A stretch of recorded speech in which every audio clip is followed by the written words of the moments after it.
आपने सवाल किया ना कि ये चल रहा है कि काजी फाइज साहब जो हैं वो अपनी रिटायरमेंट के 72 घंटों के अंदर अंदर पाकिस्तान छोड़ जाएंगे। ये मेरे ख्याल है परसेप्शन इसलिए बना है कि हसनात मलिक साहब ने एक ख़बर दी है और वो ख़बर उन्होंने ये दी है कि काजी फाइज ईसा साहब जो हैं वो रिटायरमेंट के बाद 29 तारीख को उन्होंने ऑलरेडी कोई कमिटमेंट की हुई है और वो कोई कॉन्फ्रेंस है, शायद यूके जा रहे हैं और उस कॉन्फ्रेंस के लिए उन्होंने जाना है, तो शायद इसी वजह से परसेप्शन बन गई है। अच्छा, अब ये दूसरा सवाल ये जहन में आता है कि चाहिए जा तो रहे हैं, क्या वापस भी आएंगे या नहीं आएंगे।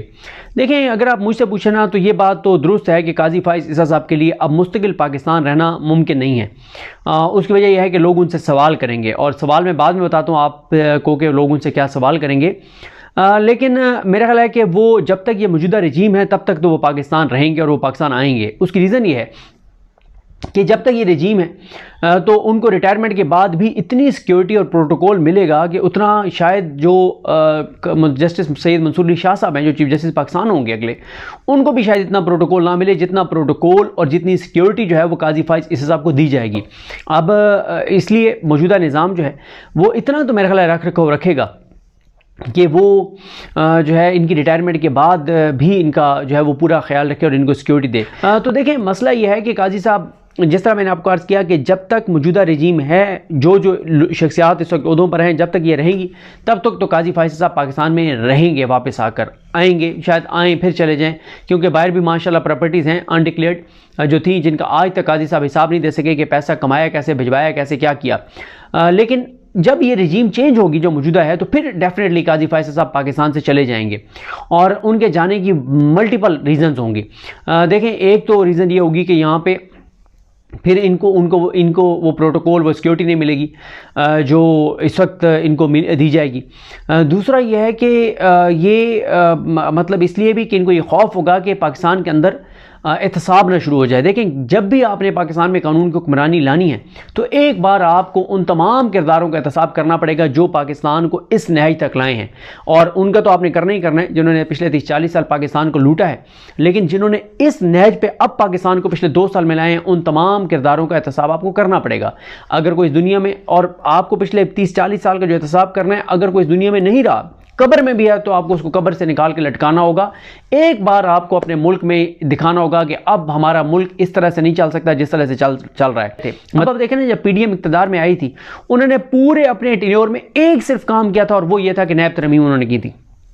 वरना बताएं, पीडीएम का दौर था या अब नून लीग का दौर है, पीपल्स पार्टी का दौर है, मुझे कोई एक तो कानून साजी बता देना, कोई एक तो कानून साजी बता दें आप जो आप कहें कि ये आवाम के लिए कर रहे हो।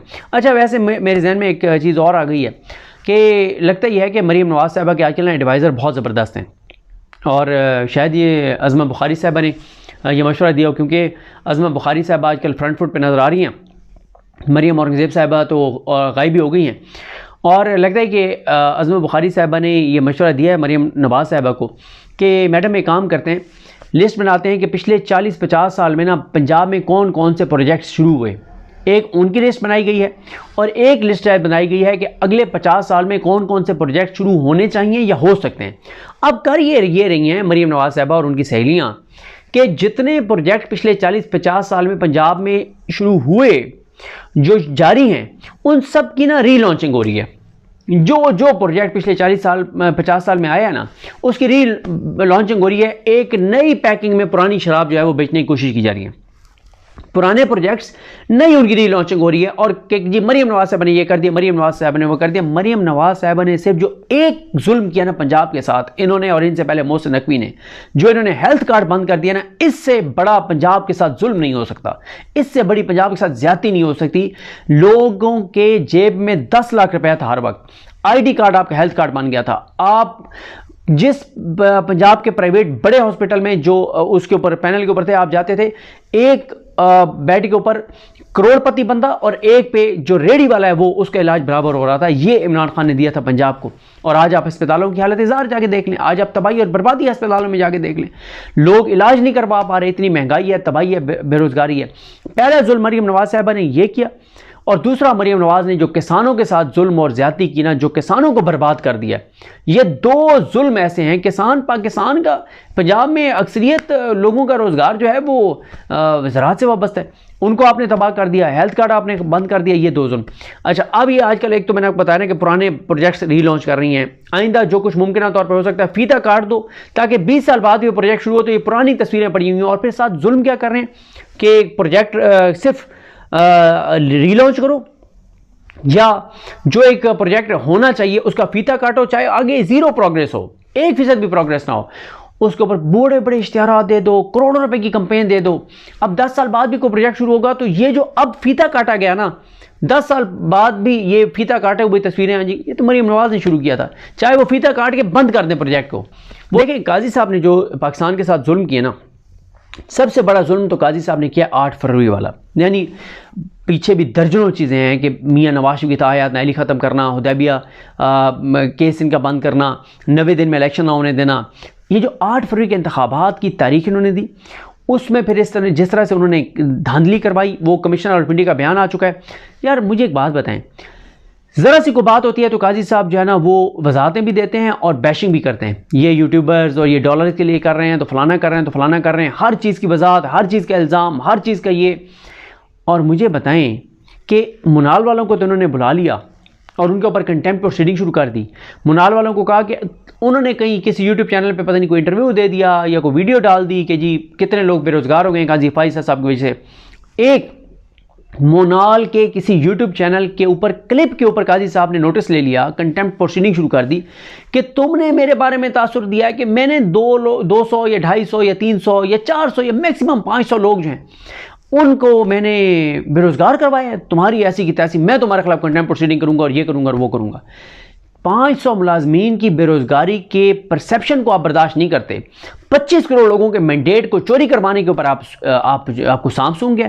आपने क्यों नहीं बुलाया कमिश्नर रावलपिंडी को? क्योंकि आपको पता है कि कमिश्नर रावलपिंडी को लापता कर दिया गया, आपको पता है कि वो कहाँ पे है, आपको पता है कि उसको किसने रखा हुआ है, आपको पता है कि आपने धांधली करवाई है, आपको पता है कि जो आपने आरोप लगाए उन्होंने क्या किया, आपको पता है कि सिकंदर स्वराज ने क्या किया, आपको पता था कि आपने क्यों किया और आप इसलिए आपने किया कि आपको एक्सटेंशन चाहिए थी, आपको नौकरी पर बरकरार रहना था।